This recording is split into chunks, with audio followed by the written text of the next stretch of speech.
বাচ্চাটার দিকে দিয়ে দেন, বাচ্চাটার দিকে দিয়ে দেন।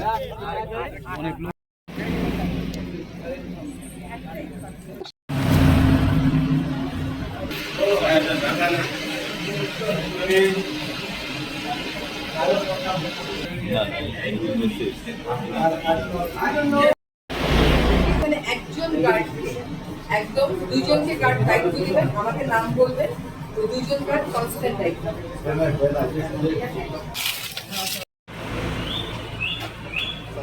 লেমন খারাপ লাগে ওটা আমি দেখছি।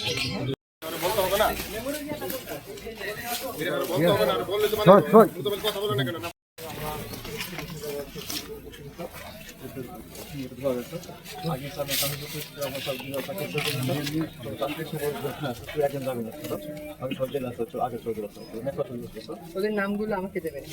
আর এটা আমি ইনশাল্লাহ পাই যাবো। আমরা চেষ্টা করে সত্যি যেগুলো করতে পারবো না আমরা পাই যাবো।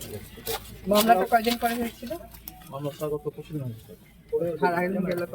আমি তো সাবমিট করছি, তারা করছে, আমি পরে ওই দিন 24 তারিখে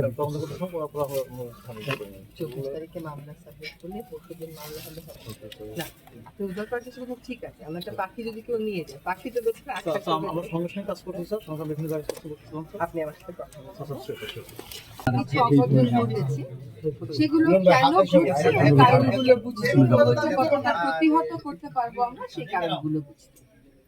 আমার ঘুরে দেখার সামগ্রিক অভিজ্ঞতাটা ইতিবাচক হলে দুইটা জায়গাতে আমার সত্যি খারাপ লেগেছে। তিনটা জায়গা আমি বলবো। একটা হচ্ছে যেখানে হাতিগুলোকে রাখা হয়েছে সেটা, আরেকটা হচ্ছে যেখান থেকে আমাদের লেমন তিনটা চুরি হয়ে গেল বা আমরা আর খুঁজে পাচ্ছি না সেই জায়গাটা, আরেকটা হচ্ছে যে জাগুয়ার দুটো দেখলাম সেটা দেখলাম।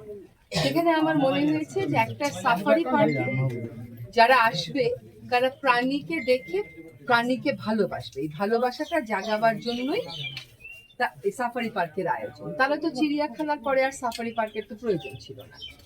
আর চিড়িয়াখানায় যেখানে বদ্ধ আবহে রাখা হয়, সাফারি পার্কে সেখানে যতদূর সম্ভব তাদের প্রাকৃতিক আবহের মতো করে রাখা হয়।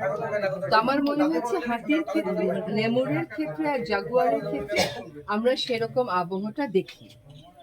কেন বারবার এরকম ঘটনা ঘটছে যে বিরল প্রজাতির যে সমস্ত বন্যপ্রাণী আমরা এখানে এনে রাখছি সেগুলো হারিয়ে যাচ্ছে, সেটা তো খুঁজে বের করতে হবে। একই জায়গা থেকে যখন আপনার ময়না পাখি হারায় না, টিয়া পাখি হারায় না, আপনার লেমুর যখন হারায়, তখন তো আপনাকে বুঝতে হবে যে এখানে একটা কোনো সমস্যা আছে।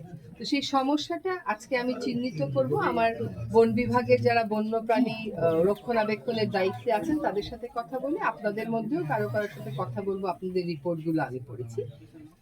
আমার মনে হয় যে এই সাফারি পার্কের ব্যবস্থাপনাটাকে আরো অনেক উন্নত করা যায়, আরো অনেক প্রাণী বান্ধব, আরো অনেক দর্শনার্থী বান্ধব করা যায়। বন বিভাগ একটা সাম্প্রতিক সময়ে প্রকল্প পেয়েছে, কিন্তু আমার প্রশ্নটা খুব সহজ, বা আমার উপলব্ধিটা হচ্ছে এখানে সহজলভ্য প্রাণীগুলো চলে যায়, দুর্লভ প্রাণীগুলো চলে যায়। নিরাপত্তার অভাব হলে সবই চলে যেত, ময়নাও চলে যেত, টিয়াও চলে যেত। কর্তৃপক্ষ বারবার একটা কথা বলে যে বেষ্টনীগুলো পুরনো হয়ে গেছে। বেষ্টনীগুলো পুরনো হয়ে গেছে, তারা সরকারের কাছে কবে আবেদন করেছে, কবে আবেদন করেছে সরকার, কেন সেই আবেদন দেখেনি এটা দেখতে হবে।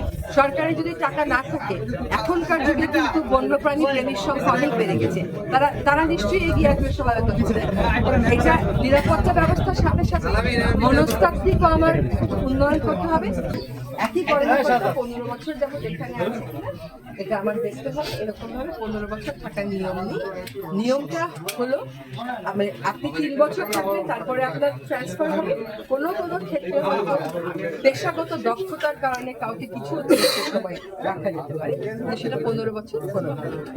ঠিক আছে।